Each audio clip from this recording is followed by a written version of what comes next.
Сәлеметсіңдер ме балалар?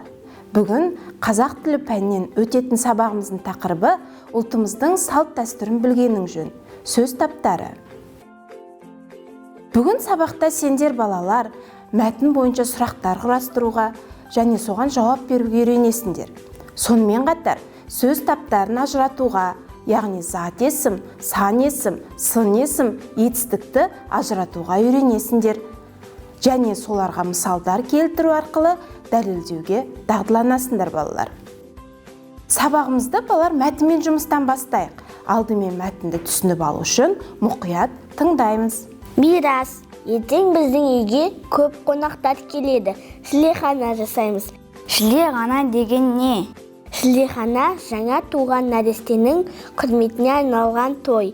Тойда балаңыздың бауы берік болсын деген құттықтаулар айтылады. Қонақтар ән салып, домбыра тартып, өлең айтады. Шілдеханаға шақырумен де, шақырусыз да келе береді. Бұл той өмірге адам келгеннің белгісі. Мәтінді тыңдадық па балалар?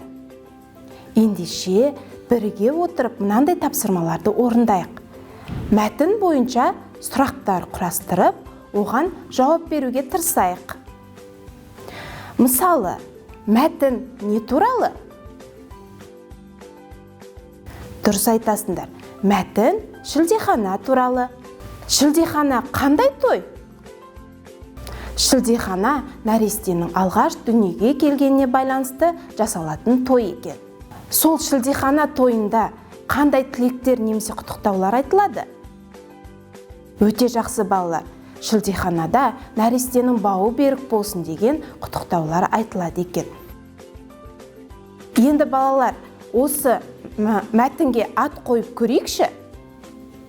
Мәтінге ат қою үшін мәтіндегі негізгі ойды анықтай алуымыз керек. Мәтіндегі негізгі ой ол шілдехана туралы. Демек, мәтінге біз шілдехана деген тақырып қоюымызға болады екен. Енді балалар, ойланып көрейікші, бұл әңгіме ме, әлде өлең бе? Әрине, бұл әңгіме, себебі мағынасы жағынан бір-бірімен байланысқан бірнеше сөйлемнен құралған екен. Жарайсыңдар балалар, енді келесі кезекте мен сендерге дәптермен жұмыс бергім келеді. Яғни, осы мәтінде берілген қарамен жазылған сөйлемдерді барлық каллиграфиялық нормаларды сақтай отырып, дәптерімізге көшіріп жазайық. Келесі кезекте балалар, барлығымыз бейнероликке көңіл бөлейік. Кел, Дана, екеуміз ойын ойнайық. Қандай ойын? Шапшаң ойла деп аталады. Яғни сұрақтарға шапшаң жауап беруің керек. Жарайды. Бұл не? Жіп. Қандай? Қызыл. Қанша? Бір шумақ. Қайтты? Домалады. Жарайсың, Дана. Енді мен сұрақ қояйыншы. Бұлар кімдер? Домбырашылар. Нешеу? Екеу. Не істеп отыр? Домбыра тартып отыр. Жарайсың, Алан. Дана, осы суретке қарап, мәтін құрасақ, мәтіннің мазмұны не туралы болуы мүмкін? Бұл суретте домбыра ұстаған өнерлі адамдар бейнеленген. Демек, мәтін мазмұны күйшілер және қазақтың ұлттық өнері күй туралы болуы мүмкін. Кез келген суретке қарап, мәтіннің мазмұнын, тақырыбын оңай болжауға болады. Дұрыс. Дана, білесің бе? Екеуміз қойған кім, не, қандай, қай, қанша, нешеу, не істеді, қайтты сұрақтары сөз таптарының сұрақтары. Сөз таптары дегеніміз не? Сөздер мағынасына, сұрағына, сөйлемдегі қызметіне қарай топталады. Кім, не, зат есімнің сұрақтары. Зат есім заттың атын білдіретін сөз табы. Қандай, қай, сын есімнің сұрақтары.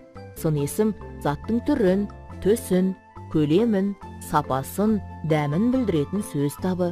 Қанша, нешеу, сан есімнің сұрақтары. Сан есім заттың санын білдіретін сөз табы.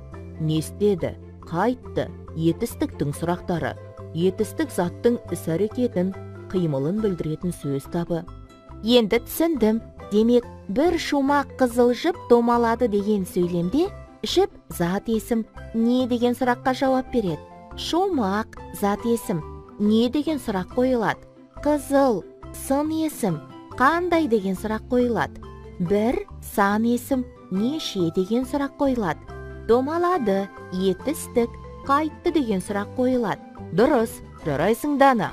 Бейнероликтен түсінгенімізді пайдалана отырып, келесі тапсырманы бірігіп орындайық. Яғни мына сөздерді мағынасына қарай сұрақ қойып топтастырайық. Кім? Ата. Не? Дәптер. Қандай? Жасыл. Қанша? 7. Не істеді? Жүгірді. Яғни балалар, кім не сұрағына жауап беретін сөз табы, ол зат есім екен. Қандай сұрағына жауап беретін сөз табы, сын есім. Қанша сұрағына жауап беретін сөз табы, сан есім. Және соңғысы, не істеді сұрағына жауап беретін сөз табы, ол бізде етістік екен. Келесі кезекте балалар, сендерге мен тапсырма бергім келеді. Яғни мына сөздерді сұрақ қою арқылы кестеге орналастырамыз. Әр тапсырмаға 2 балдан қойылады. Осы тапсырманы қалай орындағандарыңды балалар маған Google Диск платформасы арқылы жіберіңдер. Осымен бүгінгі сабағымыз аяқталды. Сабақты қалай түсінгендеріңді білу үшін маған білемін, білдім, білгім келеді рефлексиясын жіберіңдер. Сау болыңдар балалар.